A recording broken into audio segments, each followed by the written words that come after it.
Hi hello அனைவருக்கும் வணக்கம். இன்றைக்கி நம்ம என்ன செய்ய போகிறோம் அப்படின்னா இட்லி பொடி.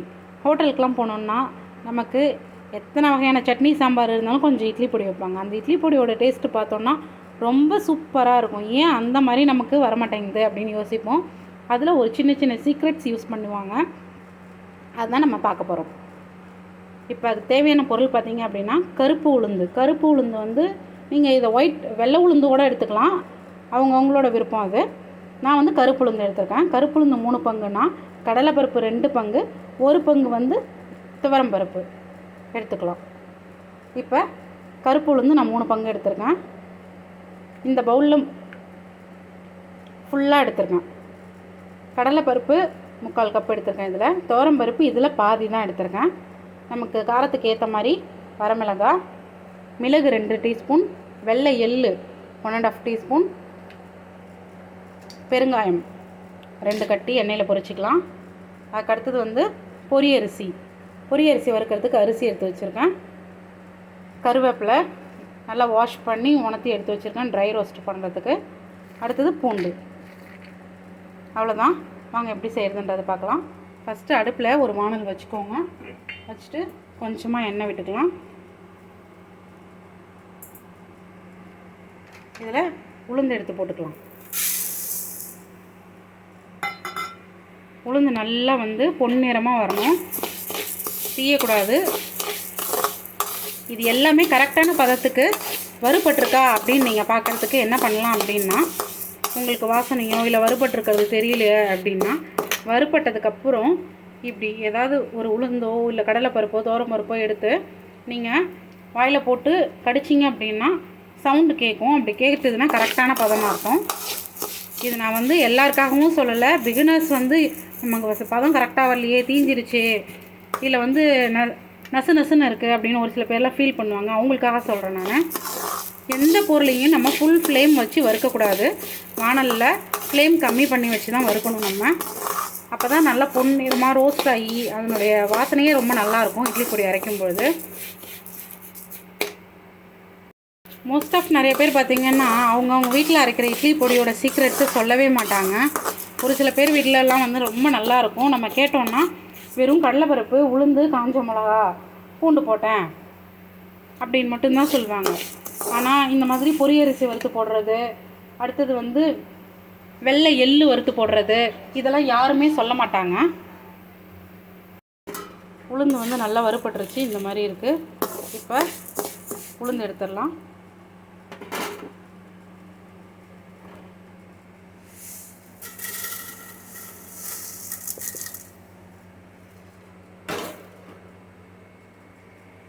அடுத்து கடலைப்பருப்பு அரைக்க போகிறோம், வறுக்க போகிறோம். அதுக்கு கொஞ்சமாக எண்ணெய் விட்டுக்கலாம். எல்லாத்துக்குமே ½ ஸ்பூன் தான் தேவைப்படும். இப்போ கடலைப்பருப்பு ப்ளஸ் அந்த துவரம் பருப்பு ரெண்டையுமே போட்டு வறுத்துக்கலாம். இதுவும் சிம்மிலே வச்சு தான் வறுக்கணும், நல்லா பொன்னிறமாக. இட்லி பொடி பொறுத்த வரைக்கும் நீங்கள் எண்ணெயில் தான் எல்லாத்தையும் வறுக்கணும், பொரியரிசியை தவிர. அப்போ தான் வந்து டேஸ்ட்டு ரொம்ப நல்லாயிருக்கும். கடலைப்பருப்பு துவரம்பருப்பும் பொன்னிறமாக வறுபட்டுருச்சு. இதை எடுத்து நம்ம ட்ரான்ஸ்ஃபர் பண்ண. நெக்ஸ்ட்டு மிளகும் வெள்ளை எள்ளு இருக்குல்ல, அது ரெண்டையும் ஒன்றாவே போட்டுடலாம். இது உடனே வறுபட்டுரும். நான் 2 திருப்பு தான்.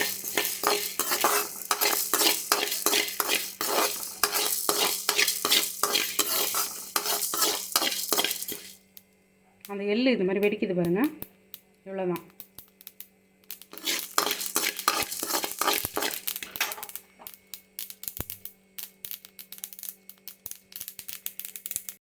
அடுத்து வெறும் அரிசியை வந்து பொரியரிசி மாதிரி வறுக்க போகிறோம்.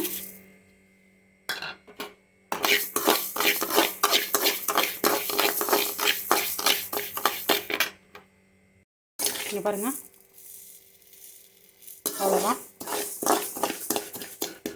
எண்ணெய் இல்லாமல் ட்ரை பண்ணுறதெல்லாம் நம்ம எண்ணெய் போட்டு வறுத்ததுக்கப்புறம் எண்ணெய் இல்லாமல் வெறும் வானலில் பண்ணிகிட்டு இருக்கோம் பாருங்கள்.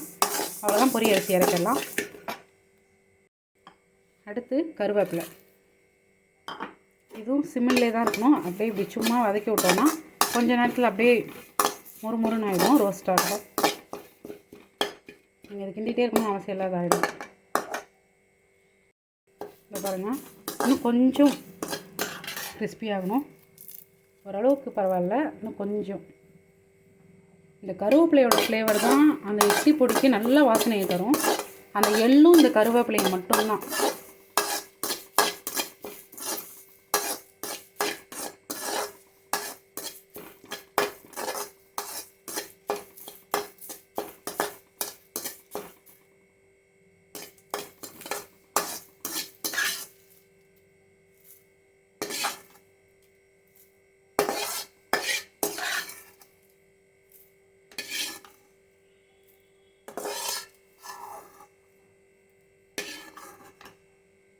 இப்போ ஒரு ஸ்பூன் எண்ணெய் விட்டுக்கலாம்.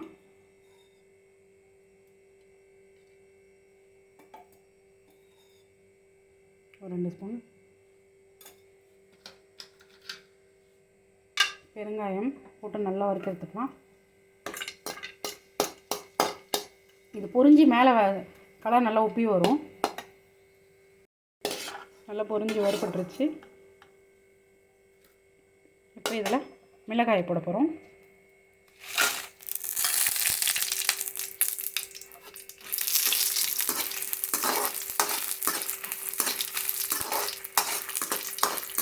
மிளகாய் போட்ட உடனே கரிஞ்சிரும், ஏன்னா ரொம்ப வானதி ஹீட்டாக இருக்குன்றதுனால. டக்குன்னு ஒரு 2 வதக்கி எடுத்துருங்க.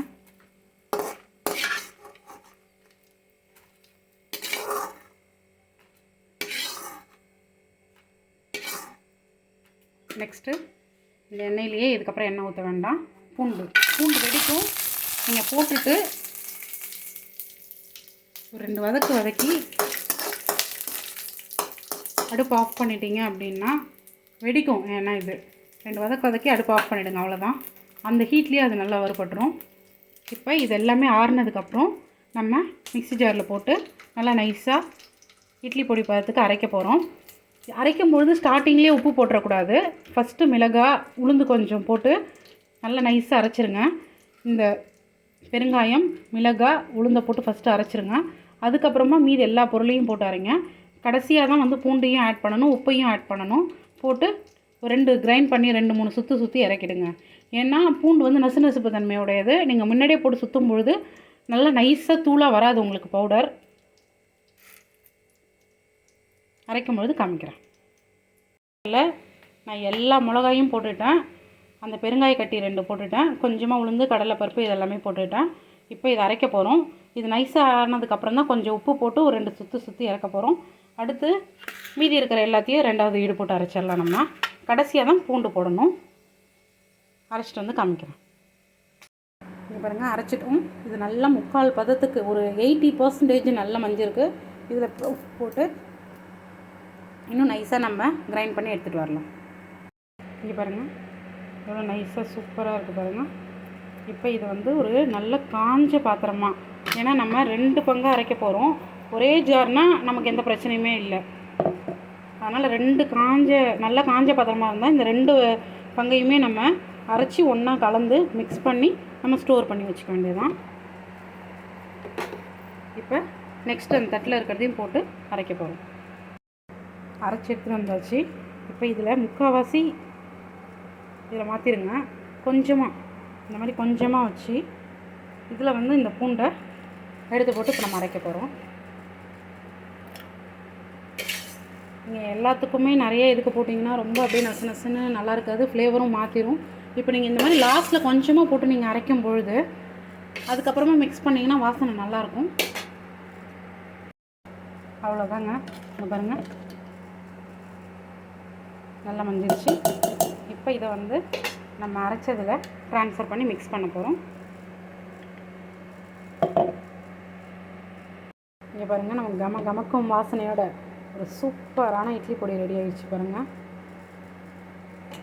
எல்லாத்தையும் நல்லா மிக்ஸ் பண்ணியாச்சு. எப்படி இருக்குது பாருங்கள், நல்ல வாசனை இருக்கும். இந்த எள்ளு, கருவேப்பிலை இதெல்லாம் போட்டோம்ல, நல்லா இருக்கும் வாசனை. நீங்களும் இதே மாதிரி ட்ரை பண்ணி பாருங்கள். லைக் பண்ணுங்கள், சப்ஸ்கிரைப் பண்ணுங்கள். தேங்க்ஸ் ஃபார் வாட்சிங்.